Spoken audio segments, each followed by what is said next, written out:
CreepyCorner stories. Hey everyone, welcome back to CreepyCorner stories. You know, diving into the dark web is always risky, but sharing these stories with you makes it worth it. I'm curious, where are you watching this from right now? Let me know in the comments below. I've noticed that these kinds of stories hit differently depending on where you are.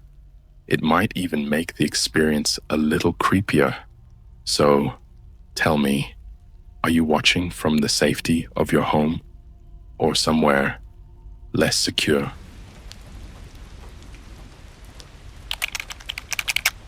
The Red Room host offered me $10,000 to choose the next victim.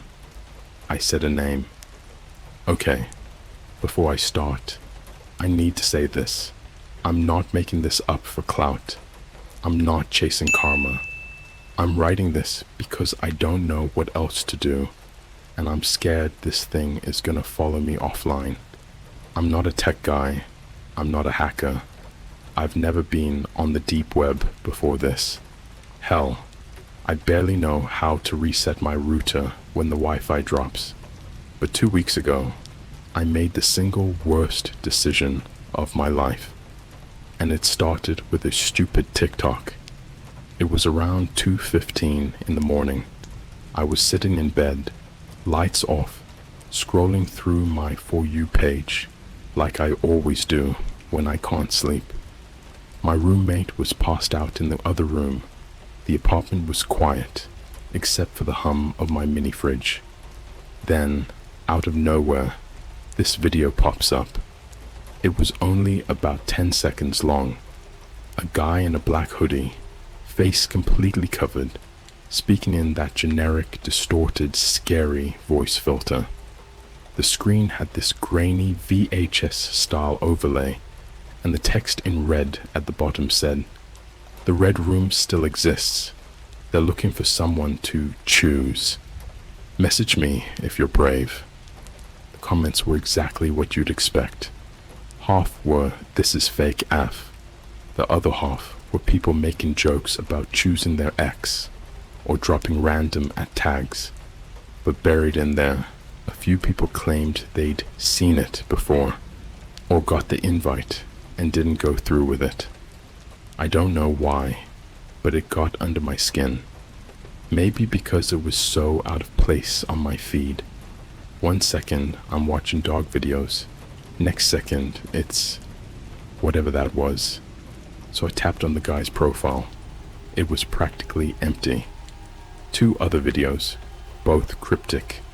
One showing just a single dimly lit chair in a concrete room, another with static and a caption saying, "Soon."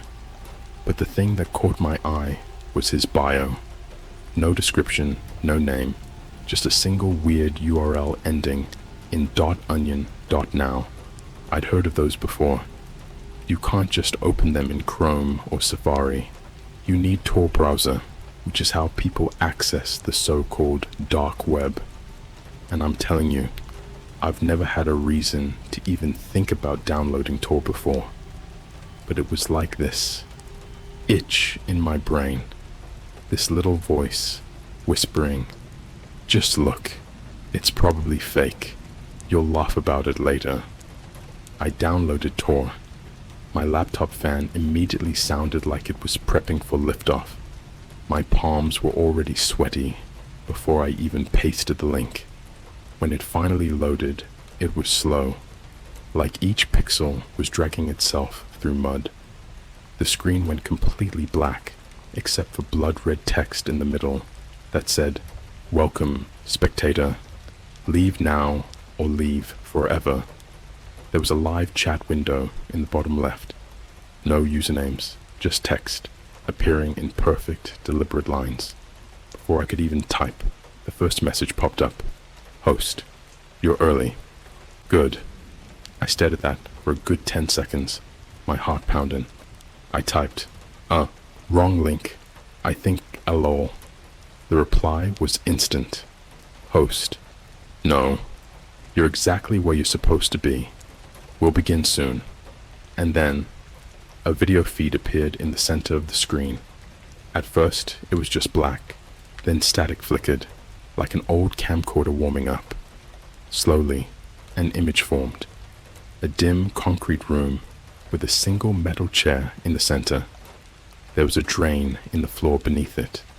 The camera angle never moved. I told myself it had to be fake. Some creepy art project, maybe. The kind of immersive horror experience YouTubers use to scare their viewers. I almost closed the tab. Then another message popped up in the chat. Host. For $10,000, you choose who sits in that chair next. I didn't reply. I didn't even breathe. My cursor just blinked in the empty text box. A few seconds later, host.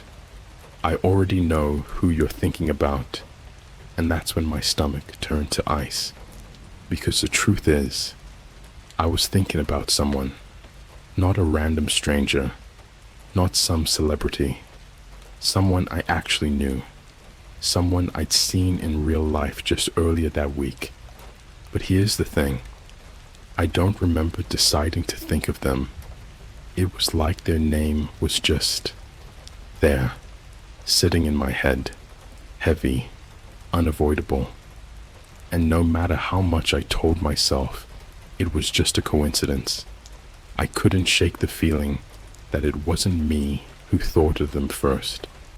The laptop camera light flickered for a split second. I swear I saw it, just a tiny green blink. I slammed the lid shut. That should have been the end, but it wasn't, because later that night I got a DM on Instagram from an account I didn't follow. No profile picture, no posts, just one message. You left too soon. We'll ask again.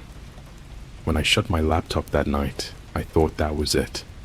I figured maybe I'd wake up, laugh about how paranoid I'd been, and get back to my boring, normal life. Instead, I woke up to my phone buzzing. It wasn't an alarm. It was a FaceTime call from an unknown number. My phone said the call had been going for 47 minutes. I hadn't answered it. When I swiped to end it, the screen froze for half a second, just enough for me to see a still frame burned into my brain, a close-up of my building's front door. The camera was at ground level, angled slightly upward, like someone crouched in the bushes had taken it. I didn't sleep after that. I sat on my couch, curtains closed, holding a kitchen knife I knew wouldn't help against whatever this was. By the next morning, the Instagram DM was still there. Only now, there was another one underneath it. We can still make the trade. 10K wired. Name. Address. The worst part wasn't the message itself. It was the little seen by host under my name. Like I had viewed their profile, not the other way around. I tried to ignore it. I went to work, tried to focus, but halfway through my shift, I noticed a man sitting in the corner booth by the window. Greasy hair, old leather jacket, just staring at me. Not in the casual, someone's zoning out way. Number. His eyes didn't blink. When my manager finally told me to take my break, I went to the back alley to smoke. 2 drags in, my phone buzzed again. This time a text message from an unlisted number. It was a video. In it, I was standing exactly where I was right now, cigarette in hand. Except the footage was from above, like it had been filmed by a camera mounted high on the wall. Only thing is, there's no camera in that alley. I've worked there for almost a year. I know. The video ended with the same concrete chair I'd seen on the Red Room feed. But this time, there was someone in it.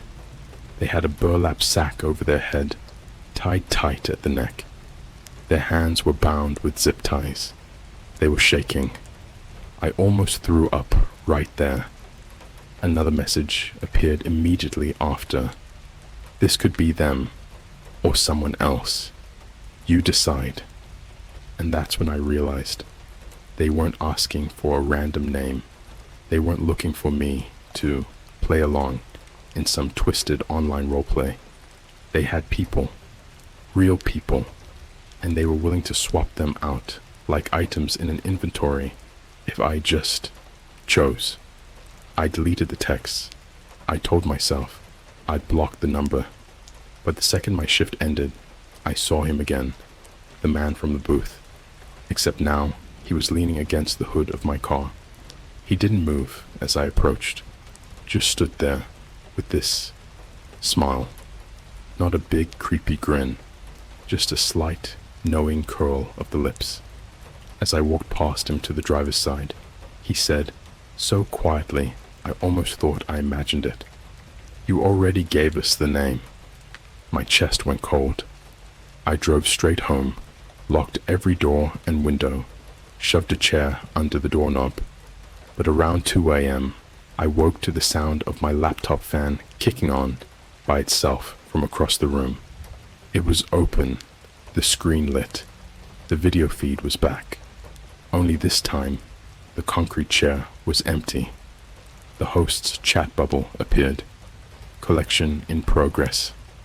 Watch if you like. And then the camera angle changed. I didn't know it could even do that. To what looked like a shaky, handheld shot moving through a street I recognized. Because it was 2 blocks from my apartment. Because it was outside her building. The file saved to my photos as final.mp4. No capital letters, no timestamp, no metadata. Just black thumbnail, 3 minutes and 47 seconds long. I didn't want to open it. My hands were sweating so badly, my thumb almost slipped when I tried to press play. I told myself not to. I told myself if I saw it, it would be in my head forever. But some part of me already knew. It was already there. The video opened with darkness and that same breathing I'd been hearing in the earlier feeds. Except now, I could tell it wasn't breathing at all. It was the steady plink of water dripping from a pipe onto the concrete floor. A click. A bulb flickered on. She was there, in that chair. Her wrists were zip-tied behind her back, ankles bound together. Her hoodie was gone, leaving her in just a t-shirt I recognized from a trip to Coney Island last year. A white one with faded pastel stripes. Her hair was messed, her breathing shallow, quick. She wasn't gagged, but her mouth stayed shut, like she was trying to keep control over something she couldn't control. She looked small, too small for the chair. The camera didn't zoom in. It crept closer, each step a deliberate weight on the concrete. When it got close enough, a gloved hand reached out and tilted her chin up toward the lens. Her eyes locked onto the camera for a solid 3 seconds. I could see the exact moment recognition hit her. She knew it was me on the other side. The host spoke, distorted, calm. "You gave us the name. This is your choice, not ours." My voice, from earlier, panicked, pleading, played back through a cheap speaker somewhere in the room, chopped into pieces. "Stop! No! Please!" Out of order, broken, cold. Her eyes widened slightly, then narrowed. She understood. The camera circled her. The room was smaller than I'd thought. No windows, just that pipe overhead, a single door behind her, and a table in the far corner. On it, tools neatly arranged, zip ties, rope, a cordless drill, duct tape, a blowtorch, a folded plastic sheet. No rust, no blood, no mess. Everything was clean. The camera paused on the blowtorch for a long time. as if asking me to imagine what would happen. Then it panned slowly back to her. She spoke for the first time. Her voice cracked. Why? I don't know if she meant me or them. The host didn't answer. Instead, they stepped behind her. The camera tilted up toward the ceiling, letting the audio fill the void. The sound of the zip ties tightening. A small, involuntary gasp. The quick whir of the drill. Not on her. Just close enough to hear the bit spin in the air. Then came the worst part. Silence. 10 seconds. 15. 20. The kind of silence that builds its own gravity. When sound returned, it was the hiss of the torch igniting. Short bursts at first, then sustained. She whimpered once. Not a scream. Not even a full word. Just that. The camera tilted back down, but only far enough to show her feet, the toes flexing against the zip ties, the concrete beneath them darkening slightly from the dripping pipe. The torch hissed again, closer now. A shadow passed over her. A voice, not the host's, spoke from behind the camera. 3 minutes. The host responded. 2 will be enough. The next 90 seconds weren't gore. They were worse. The sounds were normal. Cloth shifting, zip ties stretching, the faint clink of metal against the chair frame, her breathing speeding up, then slowing again. The camera never showed her face. It didn't have to. At 3:16, there was a single loud crack. At 3:20, the dripping stopped. At 3:22, someone walked into frame, wearing the same gloves I'd seen in the hallway. They set down the blowtorch, picked up the folded plastic sheet, shook it out until it covered the floor beneath the chair. No wasted movement. At 3:40, the video cut to black. After 5 seconds, a single line of red text appeared. Collection completed. Payment delivered. The video ended. My phone immediately buzzed. Bank notification. Pending transfer. $10,000. Note. Thank you for your participation. I dropped the phone like it had burned me. That's when the airdrop prompt appeared again. This time, the file name was souvenir.jpg. I accepted without thinking. It was the Polaroid from her console table, the one from Coney Island. Except now, her face in the photo was blurred perfectly smooth, like a porcelain mask. My face was untouched. Beneath it, someone had written in neat black ink. The name was enough. You never had to see the rest, but you chose to. I left my apartment that night because I couldn't breathe in there anymore. Every shadow felt like it was watching. Every noise in the hallway sounded rehearsed. The bank notification still sat in my phone's lock screen. I'd tried calling them. The automated voice told me the transfer was pending from an authorized source and could not be declined without third-party permission. I didn't even know what that meant. When I stepped outside, the street was too quiet. It wasn't just late-night quiet. It was the kind where you can tell people are home, awake, but not looking. Curtains drawn, TVs muted. The kind of quiet that means everyone's avoiding the same thing. Halfway to the corner, I noticed something taped to the back of the street sign. It was a photo. Not of me. Not directly. It was my apartment building, taken from across the street, but the timestamp in the bottom corner was tomorrow's date. Underneath, someone had written, "We'll be here." I crumpled it up and shoved it in my pocket. My first thought was to go to the police. My second thought was to not go to the police, because I knew exactly how that conversation would go. and exactly how fast it would get back to the host. I walked for almost an hour before I saw it. Parked under the flickering light of a busted lamppost was a white van. No plates.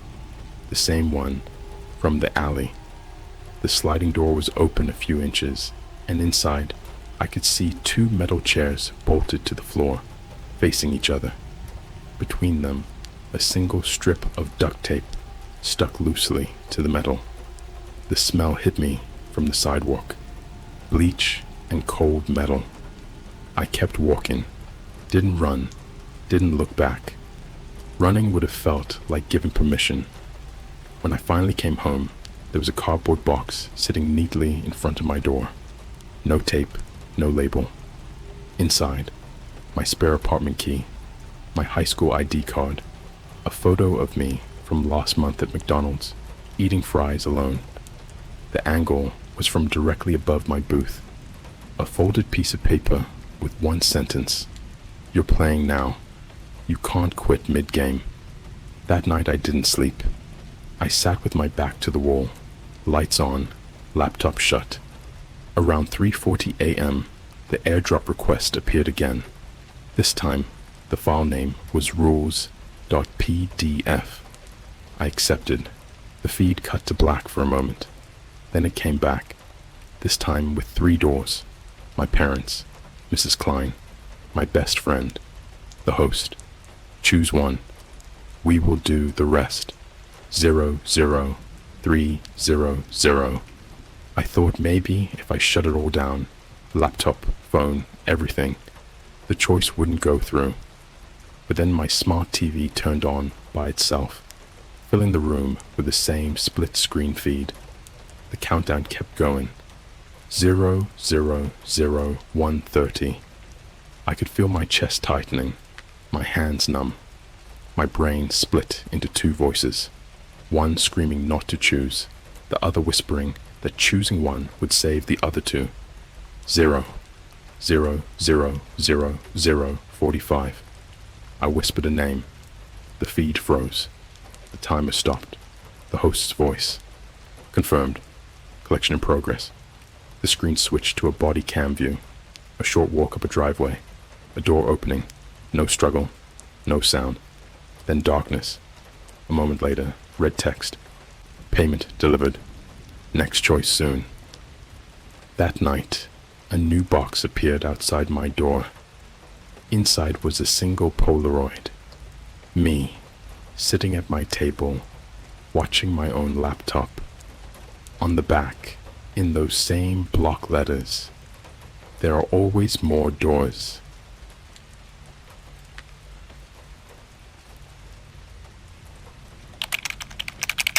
I paid to watch a dark web red room. Halfway through, I realized I knew the victim. Alright, before we even start, let me make this clear. I'm not telling this story to flex, or because I think I'm some kind of edgy internet explorer. If anything, I'm telling you this, so you never, ever even think about doing what I did. The deep web isn't cool. It's not some quirky hidden side of the internet, full of mysterious treasures. It's like lifting a manhole cover in the middle of the night and deciding to climb into the sewer because you're curious. There's a reason it's hidden. This started on one of those nights where you're not really doing anything, but also doing everything. I had Netflix paused on my second monitor, TikTok open on my phone, and Discord pinging every couple of minutes. I was sipping on a caramel frappuccino from Starbucks that I'd left in my cup holder for hours, so the ice had melted, and it was just this weird sweet soup. It was about 10:30 p.m. I was halfway watching a Luna video on YouTube in the background. One of those story times where he's just roasting some dude from high school who did something dumb. I was laughing at a line he said when my Discord lit up with a direct message. The username made my stomach drop for some reason. Eli. Now, Eli wasn't a close friend. We went to the same high school, but we were never friends. He was that guy who always had some sketchy USB drive in his pocket and claimed he could unlock your Chromebook to get past the school filters. He wasn't a bad dude, just the kind of guy you'd expect to accidentally end up on an FBI watch list. His profile picture was just a solid black circle, and his status said, "The deeper you go, the stranger it gets." He sent me a link. No, check this out. Just a link. Now, I'm not going to drop the actual URL for obvious reasons, but it ended in .onion, which instantly told me it wasn't a regular website. That's Tor browser territory. The deep web. I typed back, "What's this?" He replied almost instantly, "You've always wanted to know what's really out there, right?" My brain did that thing where it tries to rationalize something sketchy before you even realize you've decided to go along with it. I told myself it was probably some dumb mystery box website or one of those markets that sell bootleg sneakers and stolen Spotify accounts. I'd heard all the myths, the drugs, the fake IDs, the services you could hire for a few hundred in Bitcoin, and the worst of them all, red rooms. If you don't know, the whole red room thing is this urban legend about live stream torture or murder. People in forums always argue whether they're real. The FBI swears there's no confirmed proof, but deep down, you always wonder if that's just because the real ones are hidden too well. I'd never gone looking for one, but that night, I don't know. Maybe it was boredom. Maybe it was that weird trust you give someone you used to know, even if you shouldn't. Or maybe I was just being stupid. I downloaded Tor, fired it up, and pasted in the link. The page loaded slow, like old YouTube buffering slow. Black background, blood red text. No images except for a little spinning circle that looked like it was made out of dripping paint. At the top, in big red letters, it said, "The final show, 11:45 p.m. Est." On the right side of the page was a live chat. People with usernames like Meatlover, Aietes, and Skullcrush13 were typing in all caps, "Who's the next one? Please tell me it's real this time. Got $200 ready." Dead center was a giant red countdown clock. 35:42, 35:41, 35:40. The chat kept exploding every time someone new joined. It wasn't like Twitch where everyone's spamming memes.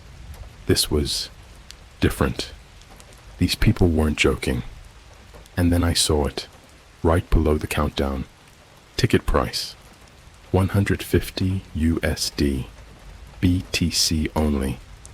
I had Bitcoin, not much, like a couple $100 worth I'd bought years ago when he was trending. I stared at that price for what felt like forever. My hands were literally sweaty on my mouse. I told myself it was probably just a scam, that they'd take my money, show me some fake video from LiveLeak, and disappear. But there was this other part of me, the part that wondered if this was the moment I'd finally see for myself whether red rooms were real or just a creepy internet campfire story. And like an idiot, I paid. The page refreshed. My ticket was confirmed. No turning back. The chat suddenly looked different. More usernames joined, all with a little gold icon next to them, meaning they'd paid too. Someone typed, 2 minutes left. Hope it's a good one. At 11:45, sharp, the screen flickered. The countdown hit 0. The stream began. It was handheld, shaky, grainy, like an old iPhone video. The lighting was dim, but I could see a single chair in the middle of the room. Strips of duct tape were stuck to the armrests, like they'd already been used. A man walked into frame, wearing a plain black hoodie. His face was covered by one of those blank white masks you can get from Party City around Halloween. He didn't say a word, just walked over, adjusted the camera, and stepped back out. The chat blew up. "Let's go! Turn on the lights. Who is it this time?" Then the door in the back opened. 2 people came in, dragging someone between them. Her head was covered with a pillowcase. She stumbled like her ankles were tied. They sat her down in the chair. One of them ripped the pillowcase off, and I swear to you, my stomach flipped. My blood went cold, because I knew her. Not like, oh, I've seen her in a video, knew her. I mean, I'd seen her in real life. The second I saw her face, the stream didn't feel like a video anymore. It felt like a memory. Her name was Jamie Ortega, and I knew her in a way that made this whole thing impossible to just click away from. We met during our first semester at college. She was sitting alone at one of those high tables in the campus Starbucks, earbuds in, sipping a matcha latte while typing so fast it looked like she was trying to set a record. I recognized her from an orientation icebreaker the week before. She'd been the one to jokingly say her fun fact was that she once got lost in an IKEA for 5 hours and just lived there until her phone got reception again. Everyone laughed.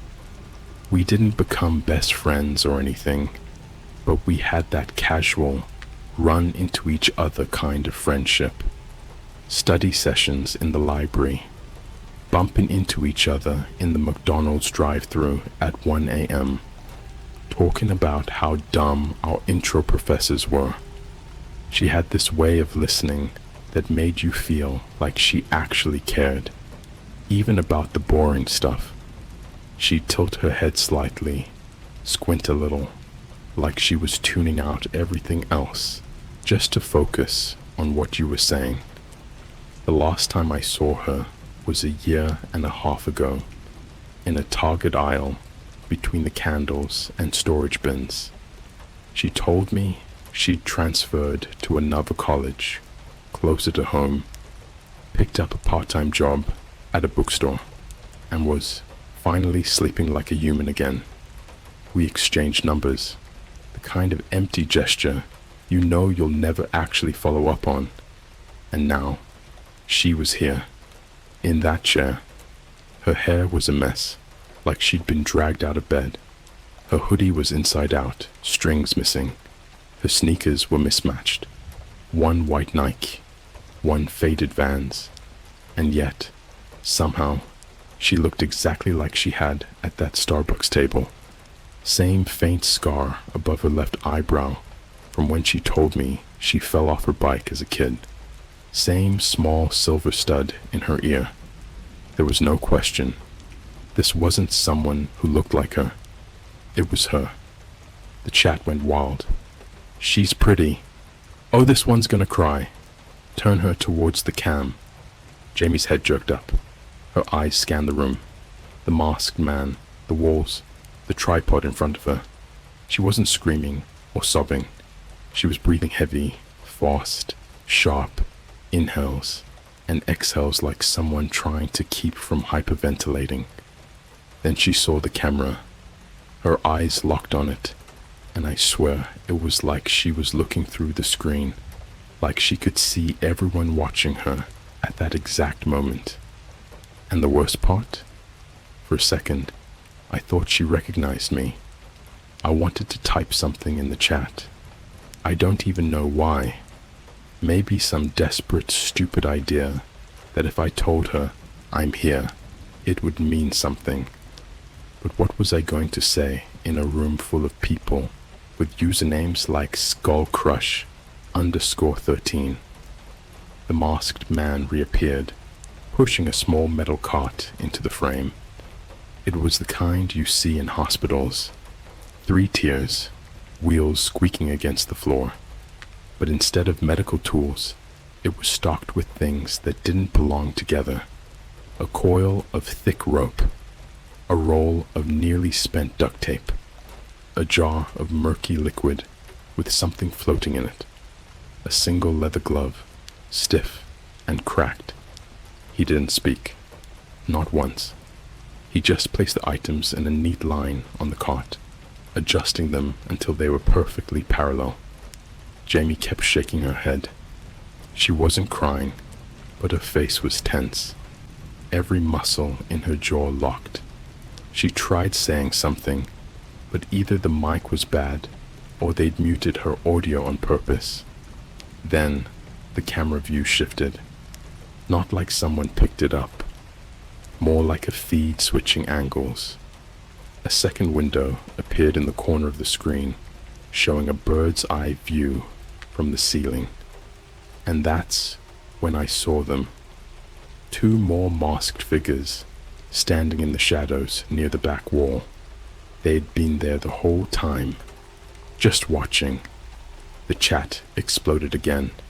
Yes! 3 of them. Who paid for the extra? This is gonna be good. One of the 2 in the shadow stepped forward. He leaned down and whispered something in Jamie's ear. I couldn't hear it, but whatever he said made her recoil instantly, her chair scraping against the floor. She froze, staring straight ahead. This was mine. I don't remember breathing for a solid 30 seconds. My own name, my own keys, and that photo. It was like someone had peeled the internet apart just to reach in and touch me. The feed didn't go black. There was no dramatic cut. It just kept going, steady, as if nothing unusual had happened. Except now, every single person in the chat was typing my name, over and over. It wasn't chaotic anymore. It wasn't a swarm of random strangers trying to one-up each other with sick comments. It was synchronized, a hive mind. My name, my name, my name. A wall of it, like they were chanting. The man in the hoodie put the phone down on the cart. He leaned against the wall, casual, hands in his hoodie pocket, just watching. The other 2 masked figures flanked Jamie, one on each side, their hands resting lightly, almost politely, on her shoulders. I noticed something strange then. They weren't looking at her. They were all looking at the camera. Not the lens, though. Slightly below it. And that's when it hit me. They weren't just watching the audience. They were watching me specifically. My face. My reactions. Because above the chat box, right next to the timer that had been counted down before, there was now a new window. A live feed of me. Not my room. Me. Sitting in my chair, my headphones on, my stupid melted Starbucks drink next to me. I scrambled to check my webcam. The little light wasn't even on, but there I was, crystal clear. I don't even own an external camera, just the built-in one on my monitor, and it was like they'd bypassed the entire thing. My gut twisted. I reached for the sticky note I usually kept over the lens, but it wasn't there. It was still stuck to the wall by my desk, where I'd moved it last week while cleaning. The chat went ballistic again. Nice room. Hey, he's wearing a Luna hoodie lol. Wave for us. I didn't wave. My hands were glued to the desk, gripping the edge so hard my knuckles ached.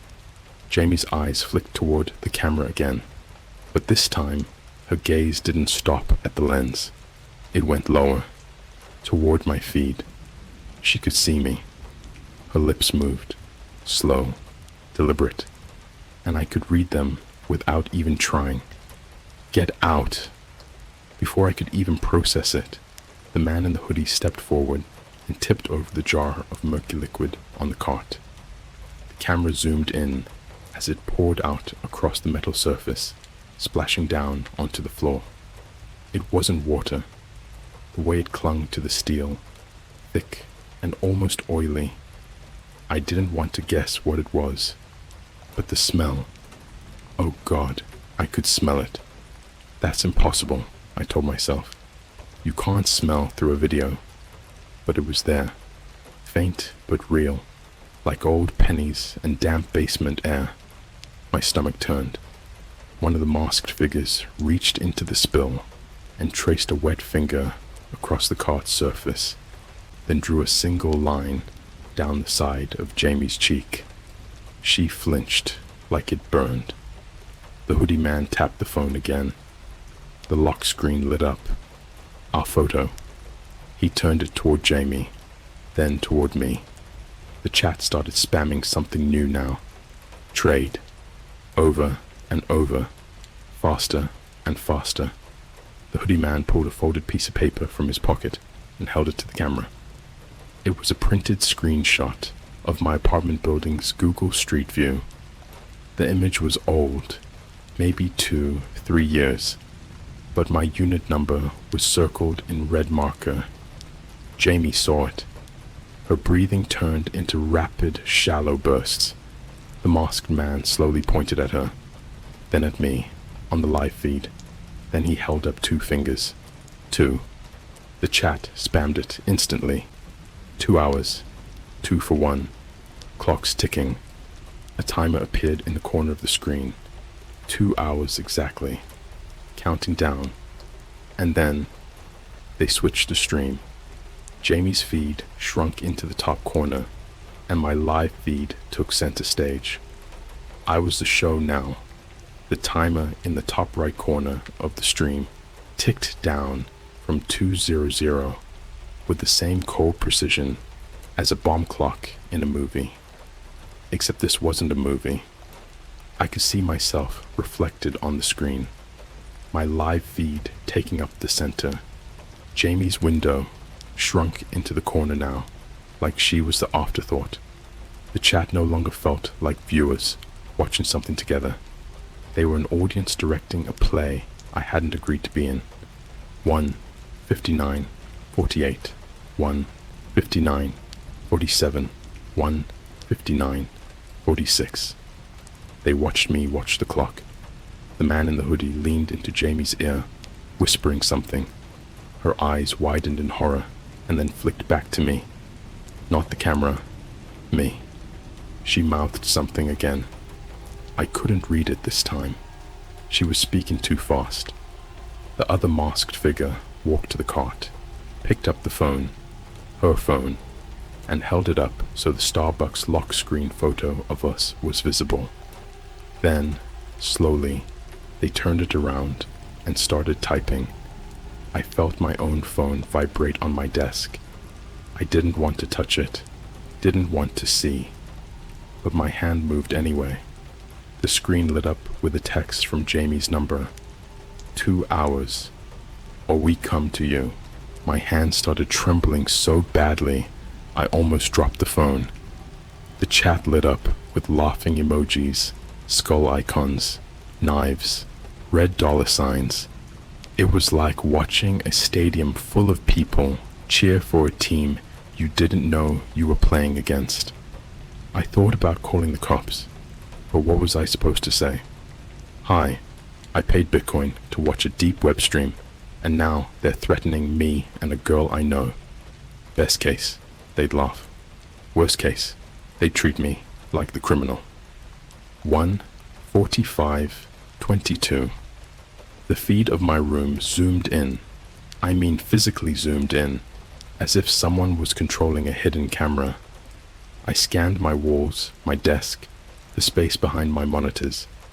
Nothing looked out of place, but I could feel it. That sensation of being observed from somewhere just out of reach. Jamie's feed flickered. When it came back, she was crying now, her cheeks wet.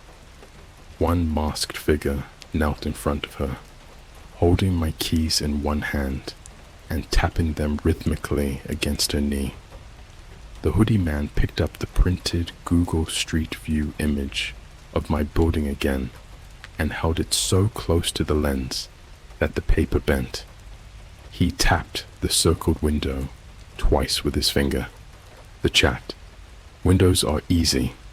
Just leave it open for us. Trade her for you. I realized that was the game. The trade they'd been spamming wasn't just symbolic. They were offering me a choice. 1:30. The feed of me zoomed out now, wide enough to show my apartment door in the background. My heart stopped when I saw the deadbolt. It was unlocked. I hadn't unlocked it. I stood up slowly, keeping my eyes on the door, then glanced back at the stream. The hoodie man was gone from Jamie's frame. So were the other two masked figures. The chat started counting down numbers that didn't match the clock. 10, 9, 8. Somewhere in my apartment, a floorboard creaked. 7, 6, 5. The Starbucks cup on my desk trembled slightly, just enough to make a faint clink against the wood. 4, 3. My webcam feed on the site tilted sideways, like someone was physically adjusting it. 2, 1. The entire screen went black. For a moment, I thought the stream had crashed, but then a single sentence appeared in white text, centered on the black screen. We're already inside. My lights flickered, and then nothing. No sound, no movement, no more stream. My monitor went to sleep. I sat there in my chair for hours, staring at my darkened screen, waiting for something to happen. For a knock, a voice, a scream, anything, but nothing ever came. When the sun came up, I checked my door. The deadbolt was locked again. My keys were back on the hook. Jamie's number was gone from my phone, like it had never existed. The Starbucks photo was missing from my camera roll. And yet, when I turned on my computer, my webcam light was glowing. If you want, I can also go back and stitch all 5 parts together into one long, continuous, extremely detailed creepypasta, so it reads like a full-length no-sleep post, with no breaks, just pure escalating tension from start to finish. Would you like me to do that?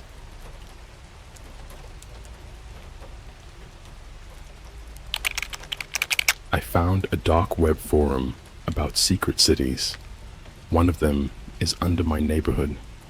It was one of those nights where the room feels stale, not quiet exactly, just still. The kind of stillness where you can hear your own phone buzzing faintly against the blanket, or the low hum from your fridge in the next room. I hadn't gone outside all day. My blinds were still shut from the morning. The only light in my apartment came from my laptop screen, sitting half open on my desk, and the bluish-white glow of my phone resting against my chest. I was in that late-night scroll mode where your brain isn't really processing anything. TikTok after TikTok after TikTok. The algorithm had dragged me through all the usual phases already. Funny videos, half of which I'd already seen months ago on Instagram.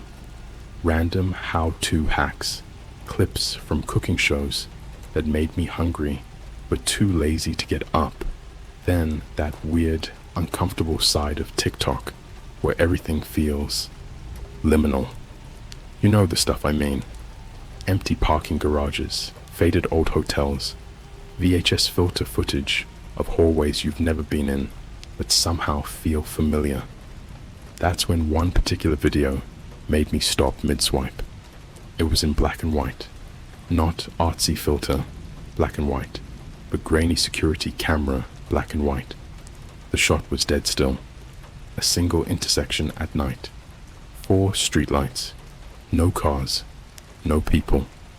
The pavement was wet, like it had rained hours ago. A breeze moved through just enough to make one of the traffic lights sway slightly on its wire. There was no music, no talking. The only sound was this faint, low hum in the background. Not the clean hum of electronics. It was deeper, like machinery you couldn't see, operating somewhere underground. The caption simply read, "One layer down." That was it.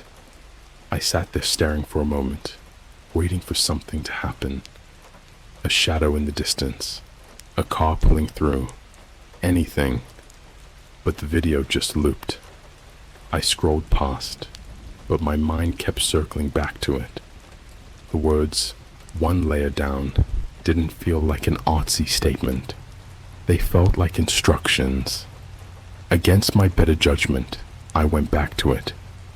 The account had no profile picture, no username that meant anything, just a string of random letters and numbers. There were only 5 videos total, all posted within the last 2 weeks. I watched them in order. A McDonald's in Chicago. Filmed from across the street. People went in and out.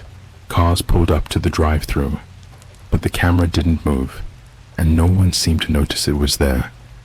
A bus stop somewhere rural. The sign had peeling paint. A thin road stretched out to a vanishing point under a huge, empty sky. Not a single vehicle passed during the full minute of footage. An indoor mall. The lighting was dim. All the storefronts in sight were closed, with metal gates pulled down. Somewhere far off, muffled mall music played, the kind of loop you hear so many times that you stop noticing. An airport baggage claim, empty, except for one suitcase endlessly circling the conveyor belt. The sound of the belt moving was sharp and rhythmic, echoing through the space. The intersection video, the one with the caption. Only the 5th video had comments. Most were what you'd expect. Bro what? Or creepy as hell, or backrooms vibes. But one stopped me cold. You found it. Go to HoloThread. Ask for Echelon. I copied HoloThread into Google. Nothing. Not even a dead link. I tried Instagram, Twitter, even Reddit's search bar. Not a single mention anywhere. And yet, the way that comment was written, it didn't feel like fiction. I opened a Discord server I've been in for years. It's mostly people who explore abandoned buildings, old tunnels, rooftops, that kind of thing. I typed a casual question. Anyone heard of something called HoloThread? It took less than a minute for a DM notification to pop up. Rook 0. Blank profile picture. No mutual servers. Account made 6 years ago. I didn't know them. They didn't say hello. They just sent me 2 short messages. Don't use your home network. And don't scroll past page 3. Underneath was a link. A .onion address. I stared at it for a long time. I'm not new to Tor, but I've never exactly gone hunting for the kind of stuff that gets whispered about. Usually I'd use it for boring things. Archived forums, old conspiracy boards that get taken down too often, leaks of game betas. But something about this was different. I got up, unplugged my apartment router, and tethered my laptop to an old prepaid hotspot I keep for travel. Then I downloaded Tor again and pasted the link. HoloThread didn't look like a dark website in the cinematic sense. No edgy design, no weird pop-ups. It looked like an ancient forum from 2003. Black background, light gray text, blocky tables, pixelated avatars. 4 categories: surface, access points, subgrid maps, population logs, detainment reports. Every single one had hundreds of threads. I clicked population logs. It was exactly that. A giant list of names, all first and last. Beside each name, GPS coordinates, a short note, active, relocated, removed, and a timestamp. Some of the coordinates were in cities, others were in the middle of forests. A few were in the ocean. People in the comments were swapping names like they were trading baseball cards. Need updated log for Sector 5B. 2 removals last week. They're active again. Check coordinates. I closed the thread and clicked subgrid maps. The page was just a massive list of codes. NE-01, SW-17, CE-04. Each opened into more folders. Residential, industrial, transit. About halfway down the list, I froze. NE12//residential. I clicked it. The map that loaded wasn't abstract. It was my neighborhood, my exact street, the Starbucks across from my apartment, the McDonald's down the block. But underneath the normal street map was a second layer, another network of rectangles and lines, like a mirror city with no names, just corridors and rooms. A label in the corner, subsector N12B, access restricted, current population 214. I scrolled to surface access points for NE12B. There were only 3. One of them was 300 feet from me, behind the Starbucks. I didn't shut my laptop right away. I just sat there, staring at the words, current population 214, like if I stared long enough, the number would tick up or down. It didn't. My apartment was dead quiet, except for the occasional muffled sound of traffic from the main road. I got up, walked to my window, and looked out toward the Starbucks across the street. Even at this hour, a few cars were lined up at the drive-thru, brake lights glowing red in the mist. The lot behind it was barely lit, just 2 dim security lights casting long shadows over the asphalt. I couldn't see the maintenance shed from here, but I knew the spot. I told myself I wasn't actually going to check it out.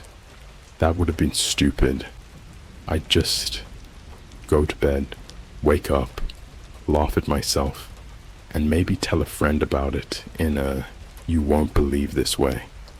But around 8:40 the next morning, after pacing my apartment for an hour, I found myself lacing up sneakers and pulling on a hoodie. The walk there was nothing. The world was still waking up.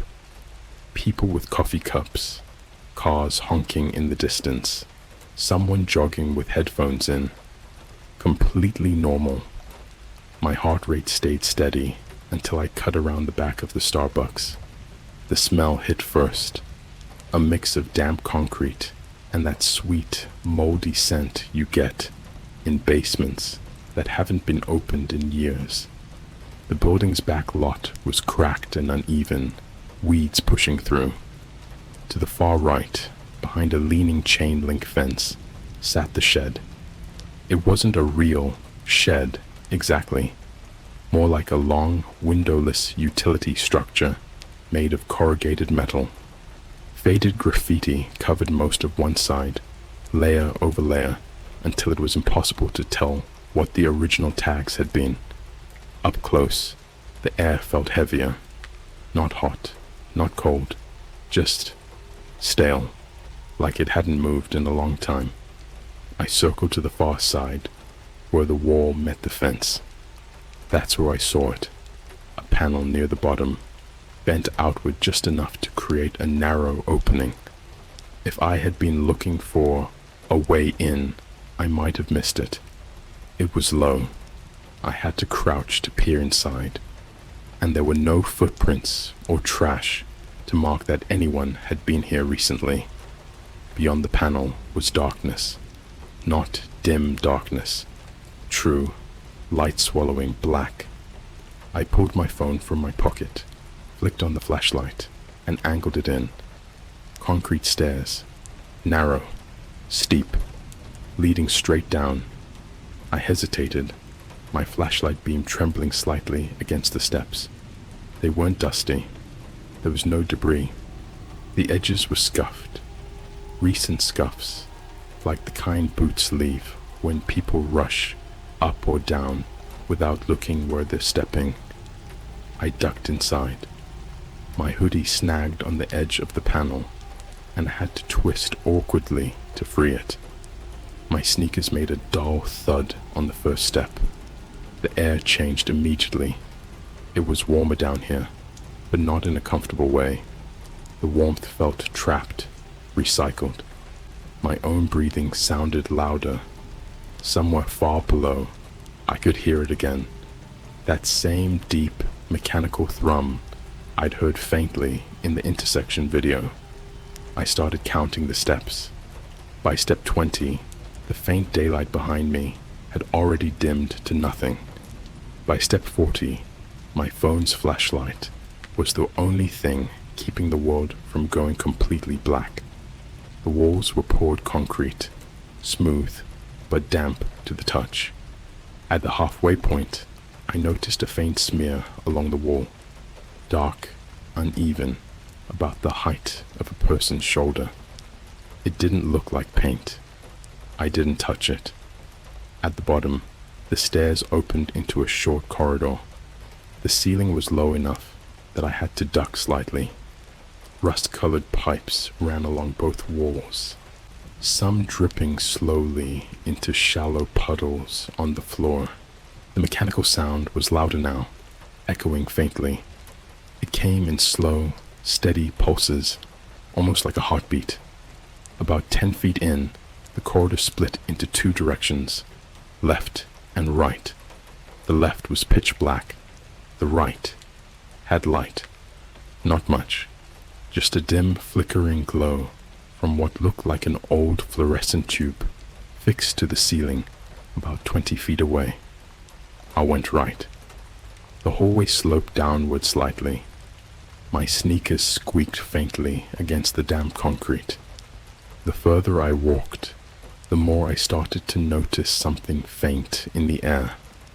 Not a smell, exactly, but a metallic taste at the back of my throat. When I reached the flickering light, I saw why it hadn't fully illuminated the hall. The bulb was old, buzzing faintly, casting sickly yellow light that only reached a few feet in either direction. Beyond that glow, the hall kept going, fading back into blackness. And then I noticed something on the wall. A sign, metal, bolted directly into the concrete. The letters were stenciled in block capitals, NE-R12, B/Sledentalpeter-AUTHORICEDENTRYONLY. There was no logo, no city seal, nothing to indicate who had made it. I reached up, touched the edge of the sign, and felt the faintest vibration, like the wall itself was humming. That was when I heard footsteps, not from in front of me, not from behind me, from below, slow, measured, like someone pacing. The sound of the footsteps didn't match the pace of my heartbeat. Mine was fast, uneven. Whoever was below moved slowly, deliberately, like they weren't in any hurry. I froze under the flickering light, trying to figure out if it was echo. Sometimes in tunnels, sounds carry weird. Footsteps from far away can seem close, but these weren't faint or distorted. They had weight. I switched off my phone's flashlight. Instantly, the hallway ahead collapsed into black, leaving only the sickly glow of the flickering tube above me. My breathing sounded too loud in the silence, so I pressed my tongue to the roof of my mouth to stop the sound. The pacing stopped. Somewhere down there, below my feet, I swear I could hear something else. A faint scrape, like a shoe twisting on wet concrete. And then, nothing. I waited. 30 seconds. A minute. 2. My legs started to ache from standing so still. Finally, I decided moving would be less terrifying than staying frozen in place. The hallway stretched ahead into darkness. The air got warmer the further I went, like walking into a room that had been closed up all summer. My shoes made faint, sticking sounds against the floor, not from water, but from something tacky clinging to the concrete. When I shined my light again, I saw it. The walls here weren't just damp. They were stained.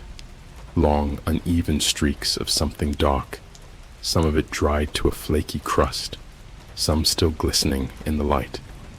The smell hit me seconds later, coppery, heavy, thick in the back of my throat. I kept moving, because turning back meant passing the spot where I'd heard the footsteps. The corridor ended in a metal door, dented in several places like someone had rammed it with something heavy. No handle, just a recessed grip you could pull toward you. The top half had a small, reinforced glass panel. I leaned in and shined my light through. Another hallway, narrower, lined with rooms on both sides. Each had a metal door with a small square window. Some of the windows were dark, others weren't. The first one I looked into was empty, just a cot and a bucket in the corner. The next had something on the floor. I thought it was a pile of clothes until it shifted. A person. They were curled on their side, facing away from the door, their arms pulled tight against their chest. The skin on their shoulder was pale, almost gray in the dim light. They didn't move again. In the third room, someone was sitting upright on the cot. Their head was tilted back against the wall, and for a second, I thought their eyes were closed, until the light caught the whites, reflecting in a way that made me step back from the window. They were staring right at me. I don't know how long I stood there, long enough for my hand to start cramping from holding the flashlight. They didn't blink. Then, slowly, their lips moved. No sound came out, just the shape of a single word. Go. The sound of metal on concrete came from somewhere further down the hallway beyond the door. A dragging noise, like something heavy was being pulled along the floor. My skin prickled. I backed away from the glass, pressing my fingers under the recessed grip of the door without even thinking. The hinges creaked as it opened, the sound ricocheting through the space like a gunshot. The dragging stopped. The silence that followed was worse. It was the kind of silence that feels like someone's holding their breath with you. I stepped inside. The floor here was smoother, almost polished in places where the concrete had been worn down by years of traffic. The rooms were spaced evenly, each identical except for the people inside. Some moving slowly, some completely still, some staring at nothing. One door was open. The inside was dark, the cot pushed to the far corner. On the floor just inside the doorway was a metal food tray, overturned, the pale remains of something mushy smeared across the concrete. When I looked up, I realized the far wall of the room wasn't solid. A section of it had been cut away and replaced with metal bars. Behind them, another corridor ran parallel to this one. Movement flickered there. A figure passed between the bars, tall, shoulders hunched, moving with a jerky, uneven gait, like each step took more effort than the last. I didn't get a good look at the face, just the outline and the sound it made. A wet, dragging exhale that didn't match the rhythm of its footsteps. It stopped mid-step, turned toward the bars, and leaned in. The face, if you could call it that, was wrong. The skin was stretched tight over the bone, but mottled in places, like patches had been replaced or grafted. The eyes were wide, glassy, and too still. When it opened its mouth, there were no teeth, just a dark, wet space that pulled wider than it should have. The sound it made wasn't speech. It was a low, vibrating hum. The same hum I'd been hearing since the stairs. Louder now, directed at me. Every nerve in my body screamed to run, but I couldn't move. My knees felt locked, my lungs too tight to pull in air. Somewhere behind me, a door slammed. The hum cut off instantly. The figure straightened, its head tilting slightly. Then it stepped back into the shadows until it was gone. I didn't wait. I turned and ran. My footsteps slapped against the floor, echoing in the narrow hallway. I didn't care how much noise I made. I just needed to get back to the main corridor. But when I reached the metal door I'd come through, it was closed. And this time, there was no grip. The door that had a grip before was now smooth steel, cold under my palms. I pushed, pulled, slammed my shoulder into it. It didn't move. The hallway was silent again. Too silent. Even my breathing seemed swallowed by it. I turned, scanning the corridor for another way out. The rows of doors, the barred wall on the far side, the empty cots, all of it looked the same. But something about the air felt heavier, like the temperature had dropped without me noticing. From somewhere deep in the grid, metal clinked against concrete. Once, twice, a slow, steady rhythm. I took a step backward without meaning to. My shoes made almost no sound now, the floor strangely soft underfoot, as if layers of something had been ground into it over time. My flashlight beam trembled across the walls, catching on details I hadn't noticed before. Faint gouges in the metal doors, like fingernails dragged deep enough to warp the surface. The clinking stopped. A voice spoke. It didn't come from ahead or behind. It came from above, muffled, distorted by distance and layers of concrete. A low, rasping murmur, too garbled to make out words, but the cadence was wrong for conversation. It wasn't talking to anyone. It was narrating. I edged towards the open room with the barred wall. On the other side of the bars, the parallel corridor was darker than before, but I could see movement, a shadow breaking the thin strip of light that came from somewhere further down. It wasn't the tall, jerky figure from earlier. This one moved with purpose, smooth, even steps, the kind of gait you'd expect from someone who already knew exactly where you were and how far you could run. I ducked back into the main hall, moving quickly but quietly toward the opposite end. I passed another open door. This one reeked of ammonia and something sweetly rotten. Against the far wall, not on the cot, but crouched low, was a man. His head was bent forward, hair hanging in a matted curtain. His hands were pressed to his face, like he was praying. I slowed, my light catching the edge of his arm. The skin was crisscrossed with deep, straight cuts, some half-healed, others fresh enough to glisten. He stopped rocking when the light hit him. Slowly, he lowered his hands.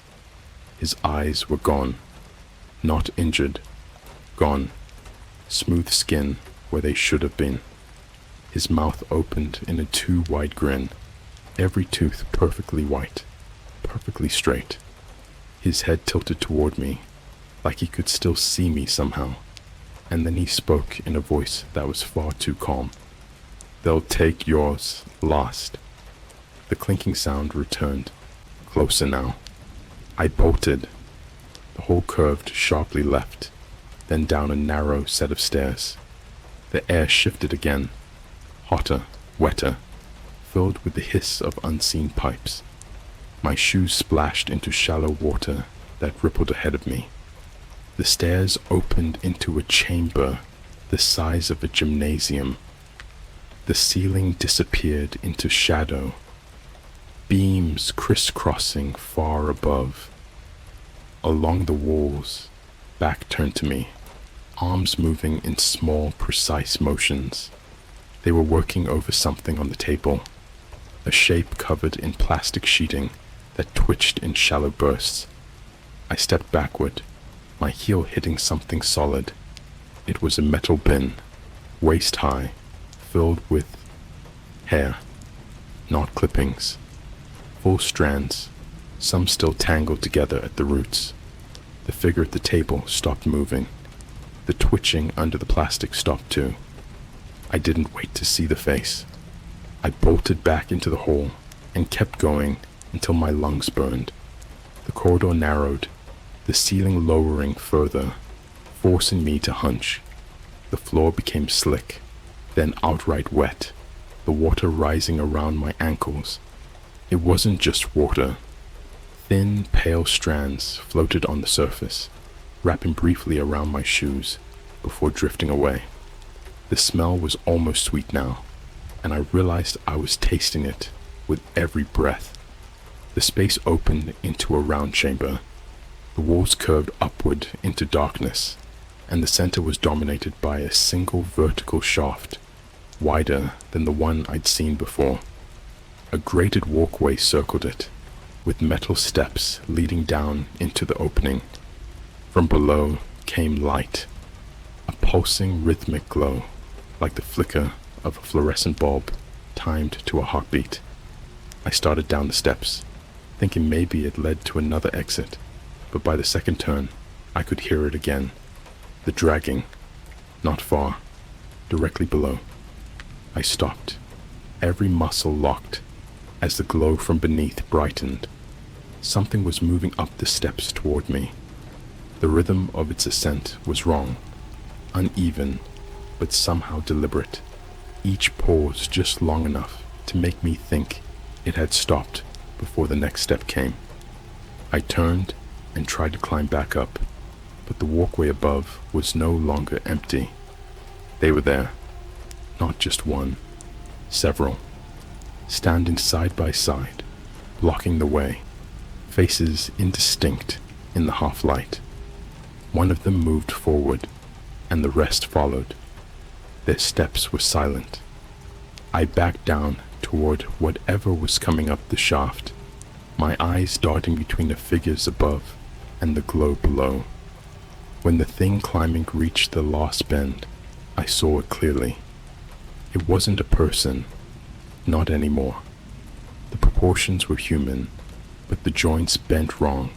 The skin stretched so tightly over the frame that it gleamed wetly in the light.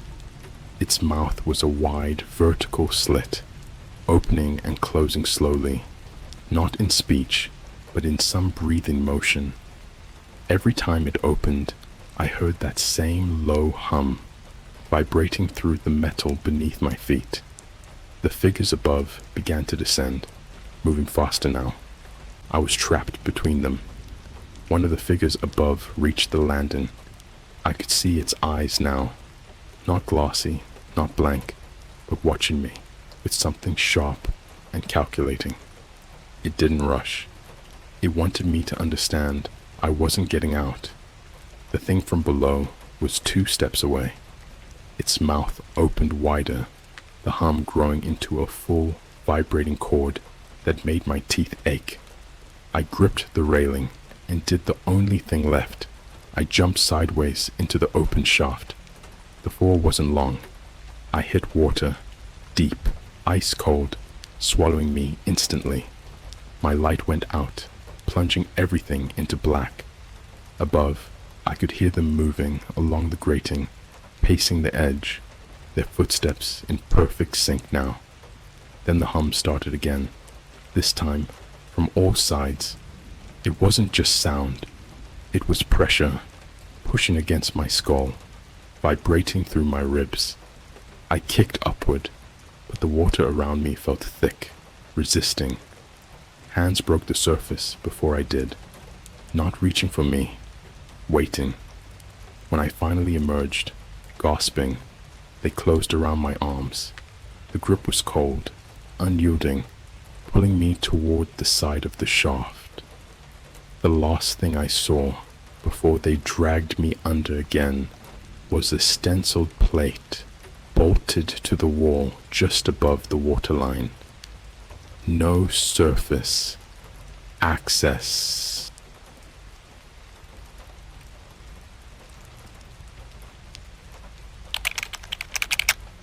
The dark web showed me footage of a city underground. The people had no faces. So this happened about 2 weeks ago, and I've been debating whether or not to even talk about it. I'm not the type to post on Reddit, especially not HR no sleep, but after what I saw, keeping it to myself feels worse. For context, I'm a 23-year-old college dropout who works night shifts at a Starbucks inside a Target. Yeah, I'm that person who's making you caramel macchiatos at 10:30 p.m. while you're panic shopping for school supplies you forgot existed. Anyway, I've been into tech stuff for years. Built my own PC when I was 15, modded a Switch, the whole deal. My friends always joked that I was the hacker guy, which is hilarious because I've literally never done anything illegal.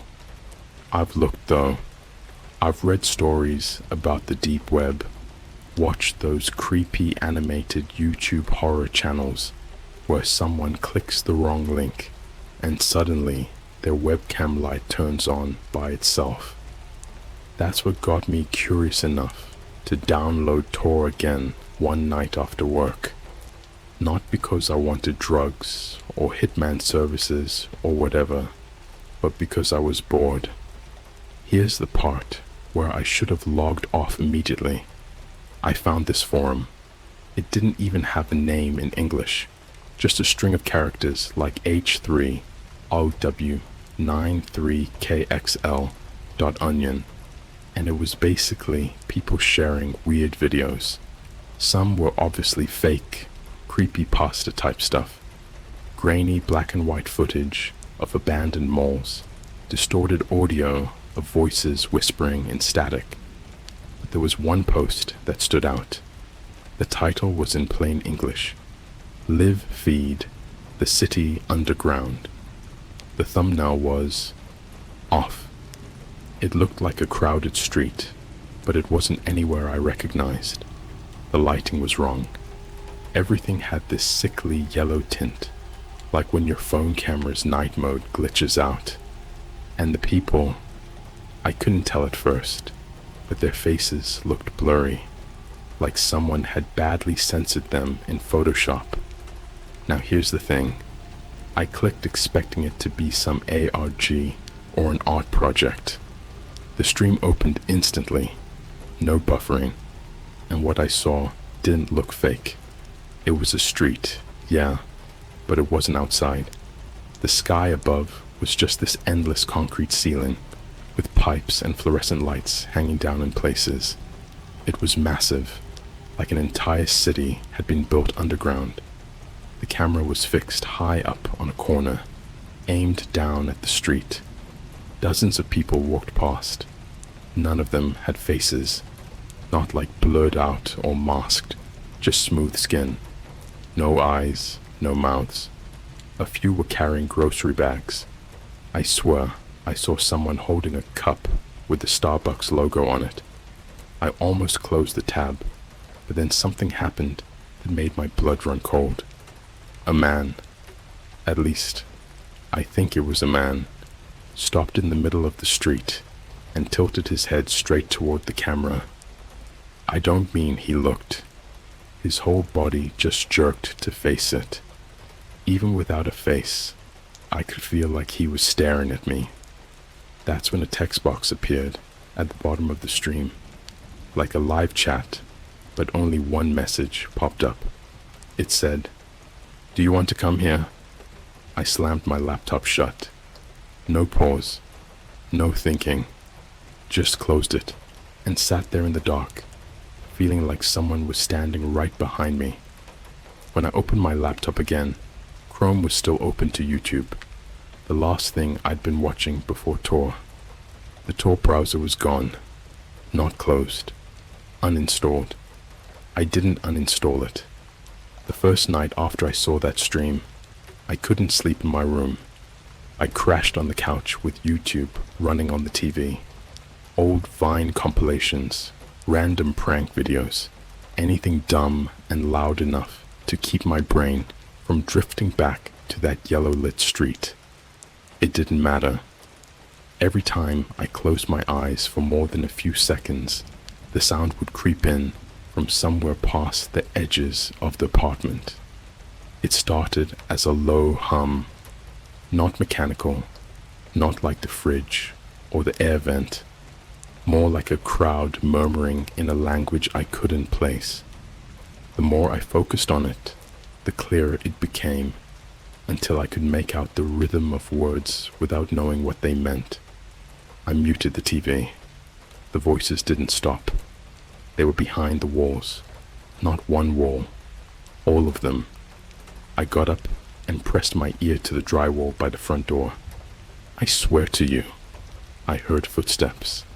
Slow, deliberate, and heavy enough that I could feel the faint vibration in my cheek against the wall. Then, between two steps, a sharp sound like someone dragging the flat side of a knife across metal. I backed away. The humming turned into a steady knock. 3 beats. Pause. 3 beats. Then, without warning, my phone lit up on the coffee table. No vibration, no notification, just the lock screen glowing. And there, where the background image of my dog used to be, was that same underground street. No faces, yellow light. This time, the camera angle was lower, like someone was holding the lens right at ground level. I swiped the phone open before I could stop myself. The camera app launched instantly. It was filming without my permission. Front-facing camera, red dot blinking in the corner. In the black reflection of my own eyes, I could see something move over my shoulder. Not in the room, inside the screen. I dropped the phone hard enough that the battery cover popped halfway open. I didn't pick it back up. I went straight to the window to check the street outside. Anything to prove the world was still the world. But when I looked down at the empty parking lot, there was someone standing under the street light directly in front of my building.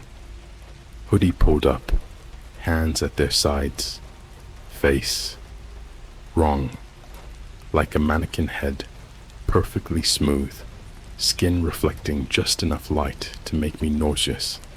I yanked the curtain shut and backed into the kitchen. That's when I realized I wasn't hearing the hum anymore. No voices, just my own breathing. I turned to grab a glass of water, and there, on the counter by the sink, was a folded receipt. I hadn't bought anything that day. It was printed in the same blocky black type every store printer uses, but there was no store name, no item list, just a single line. You're already coming. The timestamp read 4:07. The clock on my microwave said 3:15. I left the apartment. I didn't even put on shoes. I just grabbed my keys and bolted down the stairwell, 2 steps at a time, expecting at any second to hear footsteps chasing me. The lobby was empty. Too empty. No distant TV from the night manager's desk. No echo from the hallway. I got into my car and drove until I saw light. I ended up at a 24-hour Walmart in the next city over. Wandering the aisles was supposed to be my safe mode. Families buying diapers, guys in reflective vests grabbing snacks before the next shift. the overhead radio playing bad pop songs, but the longer I walked, the more I realized. The music was looping, the same 15-second stretch, over and over. Nobody seemed to notice, and then I saw her, a woman in the produce section, standing perfectly still in front of the apples, long black hair covering most of her face, a gray hoodie zipped all the way to the throat. In her hand was a single apple, held like she was about to place it in the cart in front of her. But the cart wasn't hers. It was mine. My car keys were in the cup holder. My phone case was on the seat, but I had my keys in my pocket. I turned down another aisle fast, past the frozen pizzas, the milk, the cereal.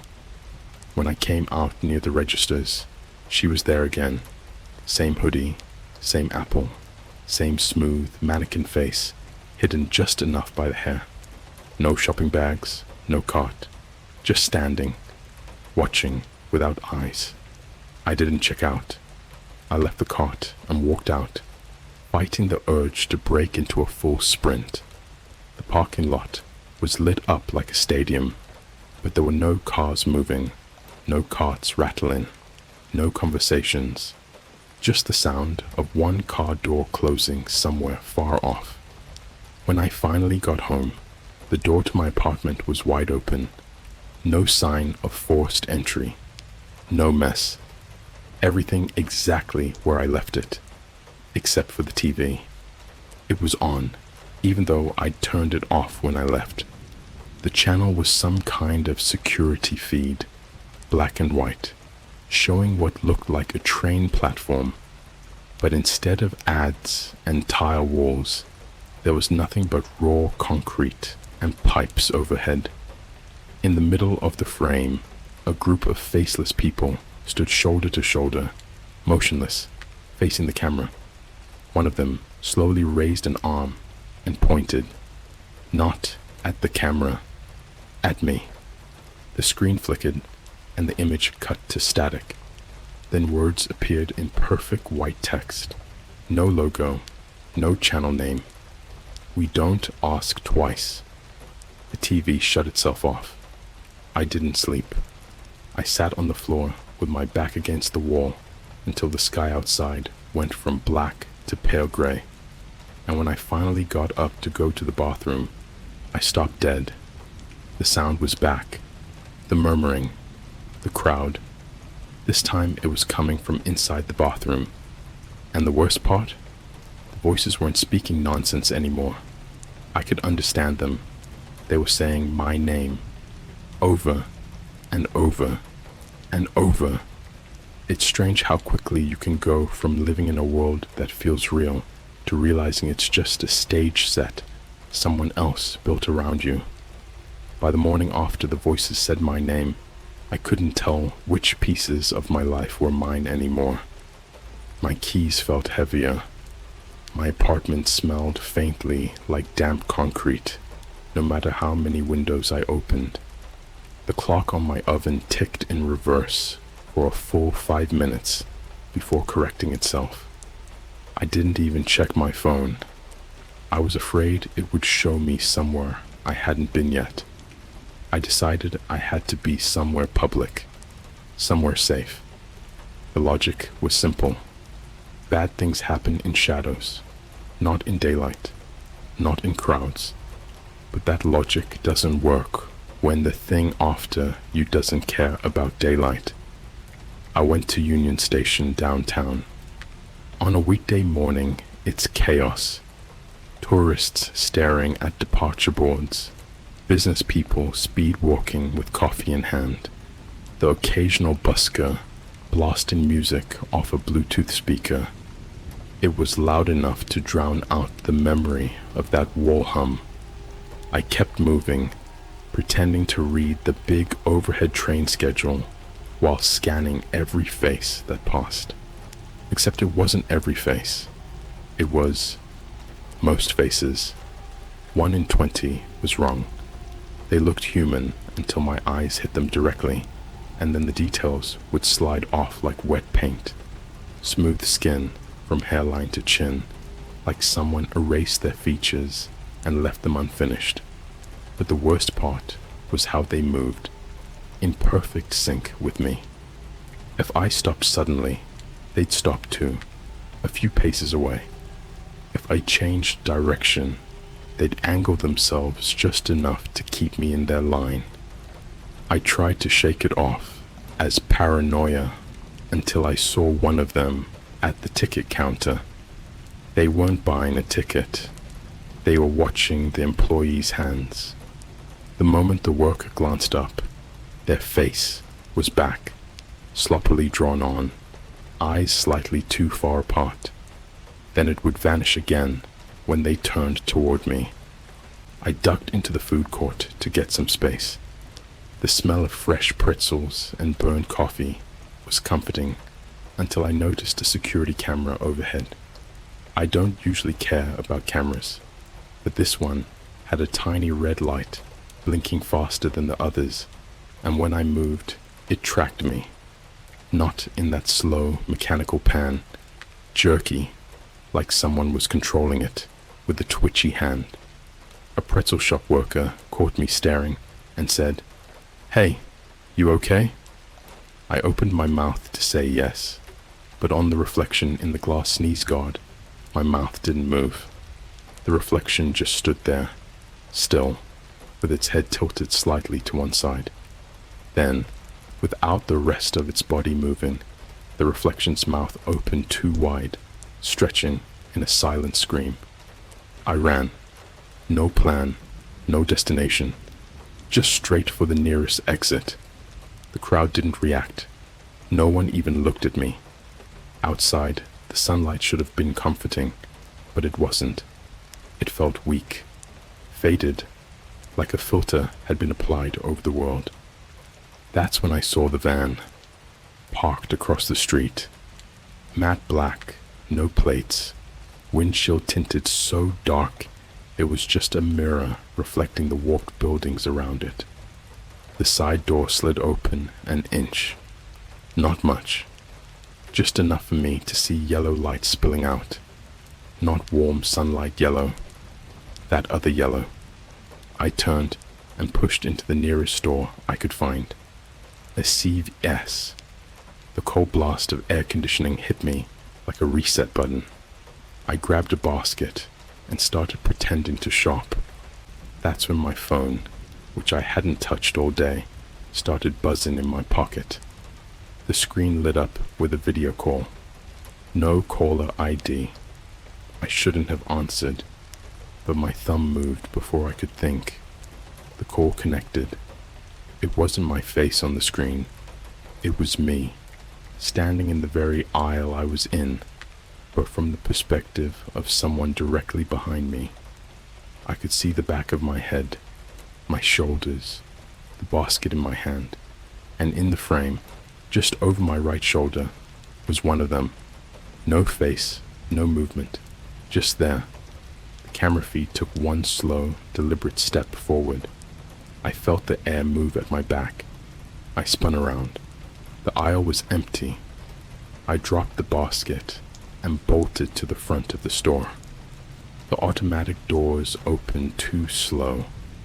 I could feel heat blooming on the back of my neck, like someone standing close enough to breathe on me. I didn't look back until I was halfway across the parking lot. When I did, I froze. Every single person standing outside the CVS had no face. The cashier at the register, the woman with the stroller, the guy locking up his bike. All smooth, empty ovals staring right at me. And behind them, through the glass of the store, the aisles were full of them. I got into my car, slammed the lock button, and pulled out without checking for traffic. The streets blurred. I must have run 3 red lights. I didn't care. I was aiming for home, but halfway there, I realized home wasn't home anymore. I couldn't go back. I ended up at a McDonald's drive-thru. I needed something normal, even if it was just bad coffee. I rolled down the window to order, but the speaker didn't play the usual cheery "Welcome to McDonald's." Instead, the static cleared, and a voice I didn't recognize whispered, "We're behind you." I slammed the window shut and floored it out of there. It was dark by the time I pulled into an empty strip mall lot. I sat there for a while, engine running, trying to decide if I should just keep driving until I ran out of gas. That's when I heard it. From the trunk. 3 knocks. Pause. 3 knocks. I got out, heart in my throat, and walked to the back. My hands were shaking so bad I could barely get the key into the lock. When the trunk popped open, there was nothing inside but a single piece of paper. No folds, no creases, perfectly centered on the carpet. It read, "We don't pull you in, you fall." I didn't sleep that night.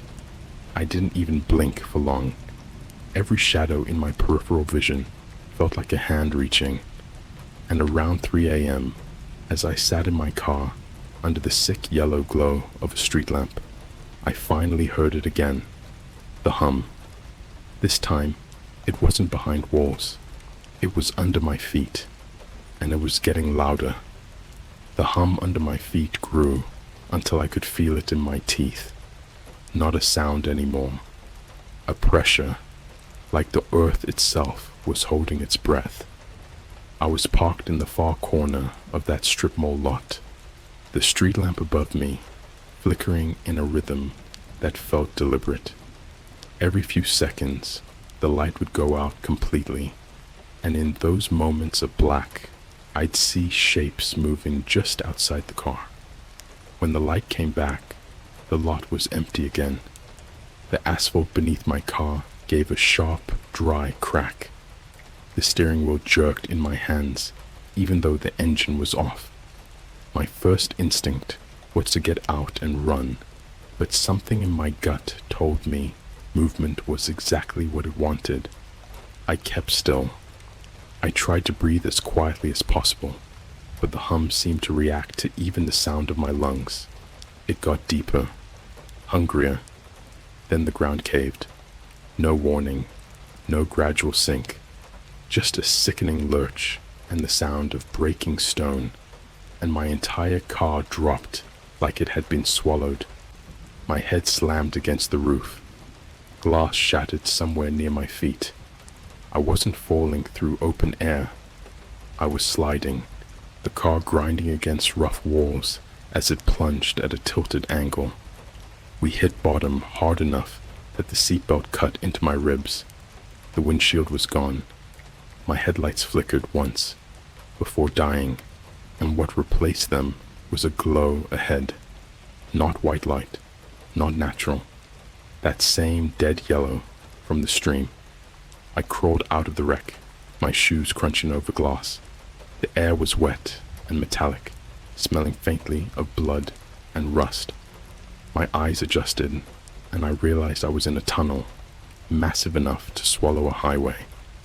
The ceiling wasn't solid. It was a mess of pipes, cables, and vents leaking steam. Far ahead, the tunnel opened into a wide, sprawling city, but not any city that should exist. Buildings hunched low, like they were ashamed to be seen. Windows were just black holes. The streets were crowded, packed with them, the faceless. They moved in slow, synchronized patterns, turning corners in unison, stopping at invisible signals.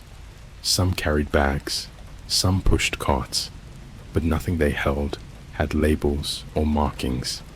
It was like every object had been scraped clean of identity. And then I noticed they weren't just walking, they were watching. Every head, every blank, skin-smooth head, tilted toward me in the same unnatural angle I'd seen in that first stream. No mouths, but I could hear them whispering anyway, the sound coming from somewhere inside my skull. Not words this time, just a rhythm. Inhale, exhale, inhale, exhale, matching my breathing until I couldn't tell if I was controlling it, or they were. A shadow moved between the crowd, larger than the rest. It wasn't faceless. It didn't even have a head, just a towering body, arms too long, dragging its knuckles along the cracked pavement. Every step it took made the yellow lights overhead flicker. The faceless parted for it without a sound. It stopped about 20 feet from me. Then slowly, it raised one arm and pointed to something behind me. I turned. There was a building that looked wrong. Not abandoned, but unfinished. No doors, no windows, just an open mouth of darkness. Above it, a sign hung crooked. The letters weren't English, but I understood them anyway. Entry. No return. Before I could move, two of the faceless stepped forward and grabbed my arms. Their grip was inhuman. No warmth, no give, just a cold, crushing pressure. I fought, kicked, screamed, but they didn't react. Not once. They pulled me toward that building, my shoes dragging over the cracked ground, sparks flying where bits of glass caught underfoot. Inside, the dark swallowed everything. The only light came from thin slits in the walls, like someone had stabbed the concrete and left the wounds to bleed yellow. The floor was slick. The smell got worse, stronger than rust now, sharp enough to sting my eyes. We stopped in a narrow chamber. The faceless released me and stepped back into the dark. That's when I heard the sound. Drip, drip, drip. From the ceiling above me, a thick black liquid was falling in slow, deliberate drops. Each one hit the floor with a wet slap and spread toward my shoes. I backed away, but the wall behind me wasn't concrete anymore. It was skin, warm, shifting, pulsing with a heartbeat I could feel in my spine. The skin moved, and a section peeled open like a mouth. Not a normal mouth. No teeth, no tongue. Just a deep hole leading somewhere below. A voice came out of it. The same voice that had whispered from the McDonald's drive-through speaker. You looked. Now you live here. The floor tilted. Not much, but enough that the black liquid began to run toward the mouth. And with it, me. I clawed at the walls, the floor, anything, but my nails slid uselessly over the slick surface. I started to slide faster, the hum getting louder until it was all I could hear. My foot touched the edge of the opening, warm, wet air rushing up from below, and something grabbed my ankle, not to save me, to pull me in. I fell. I woke up lying on my side in the middle of a street, not the one I came from, not the tunnel. This was deeper. The air was thicker here, heavy enough to taste. The buildings were taller, leaning over me like they were listening. The yellow lights didn't flicker anymore. They pulsed, beating like a heart. The faceless crowded around me. Not hundreds, thousands, all silent, all waiting. And in the far distance, down the long cracked street, I saw something else. A screen, massive, hung between two buildings, static at first. Then my own face appeared, eyes wide, mouth open in a scream I didn't remember making. And under it, words in that same perfect white text. Welcome home. The crowd stepped closer. The hum became a roar. And in that moment, I understood. This city wasn't under the world. It was the world. I'd just been living on the skin of it until it finally decided to peel me off. The crowd didn't move like people. They moved like one body, each step synchronized with the next. A living wave of blank skin. I couldn't tell where one ended and another began. The hum was gone now, replaced by something worse. Silence so thick, I could hear the sound of my own blood pumping in my ears. Every building leaned in, walls bowing toward the street, as if the entire city was bending down to listen. That screen at the far end of the street flickered again. My face vanished. In its place appeared a live feed from somewhere above. A real place I recognized instantly. It was the Starbucks inside my Target. My heart dropped. I could see the counter, the machines, the syrup pumps. People were lined up for drinks. People I knew. My manager, a regular customer, the same UPS guy I'd seen before. But their faces weren't their faces anymore. Smooth. Empty. They weren't talking. They weren't moving. They were just standing there, staring at the fixed security camera as if they were staring at me. The crowd around me turned their heads toward the screen in unison. Something grabbed my shoulder. I whipped around and found myself face to blank with one of them. But this one was different. Its skin wasn't smooth. It rippled faintly, like water under glass, and where a mouth should have been, there was a single thin slit. The slit opened. It spoke my voice. Exactly. You're going to see how it ends. Before I could react, hands, dozens of cold, crushing hands, clamped onto my arms, legs, and neck. They didn't drag me toward the screen. They dragged me into one of the buildings. Inside was a staircase, not made of concrete or wood, made of something soft that compressed under my weight, like muscle.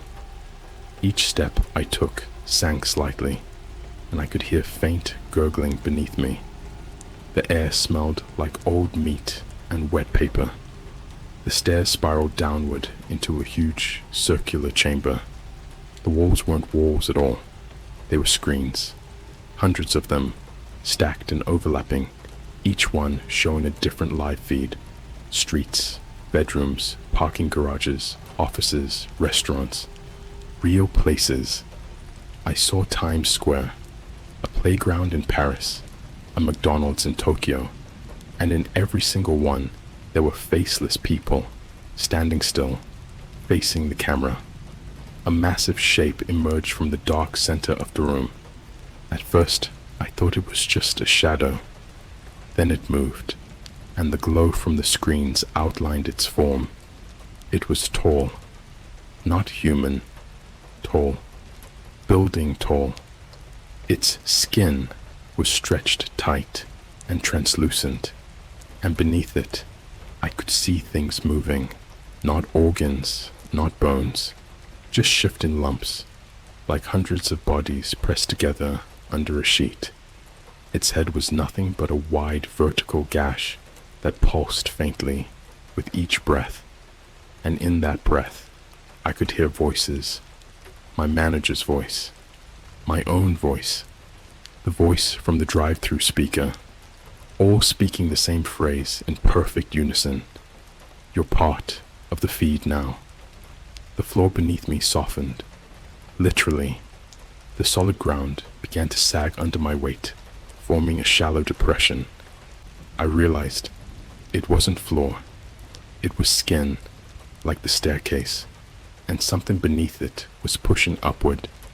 I stepped back, but the hands returned, shoving me toward the center. The skin split. A hole tore open beneath me, and inside was nothing but darkness and the faint, rhythmic click of a camera shutter. Over and over. Click, click, click. I was falling before I could scream. Not through air, through liquid. Thick and warm, coating my skin instantly. My eyes burned. My ears filled with muffled voices. When I surfaced, I was standing in a shallow pool in another street. But this one was different. There was no yellow light here. The sky above was solid black, but it was moving, slow waves rippling across it like water. The buildings were taller, sharper, leaning at impossible angles, and the crowd wasn't silent anymore. They were making a sound, A slow, guttural inhale, all at the same time, like the whole city was breathing me in. One of them stepped forward and placed something in my hands. It was a camera. Old, heavy, the kind with a manual crank. The lens was pointed at me, and then the screen at the far end lit up again. This time, it wasn't a feed from above. It was me, holding the camera, looking exhausted, eyes wide and unblinking, and behind me in the feed, the faceless were gathering, getting closer. The camera in my hands clicked on its own. Each click was like a heartbeat, and with every heartbeat, the crowd in the feed moved closer to me. Step by step, I dropped the camera. It didn't matter. I could still hear it clicking. Faster now. The crowd in the feed began to run. I turned and ran down a side street, my footsteps echoing off the warped walls. No matter which way I turned, the streets curved back toward that screen. I was running in a loop. The clicks got louder. The shadows around me stretched taller, sharper, until they weren't shadows anymore. They were arms, reaching. One caught my wrist. The skin where it touched me burned instantly, like acid. I yanked free, but the flesh on my wrist was gone, replaced by smooth, blank skin. No hair, no lines, just the start of a faceless limb. I screamed and kept running, but my voice wasn't mine anymore. It was theirs, low, monotone, mechanical. I hit the end of the street. No screen this time, just a mirror. And in the mirror, I saw myself. No eyes, no mouth, no face. The clicking stopped. The crowd stopped. The city stopped. And in that frozen silence, I finally understood. The footage I'd seen up there, all those feeds, all those cities, they weren't watching. They are recording, feeding this place, feeding me. Because once you're here, you're not a person anymore. You're part of the broadcast. And the next time someone up there clicks the wrong link, when the yellow light floods their screen and the faceless turn their heads toward the camera, I'll be one of them, staring, waiting, and whispering in their own voice. Do you want to come here?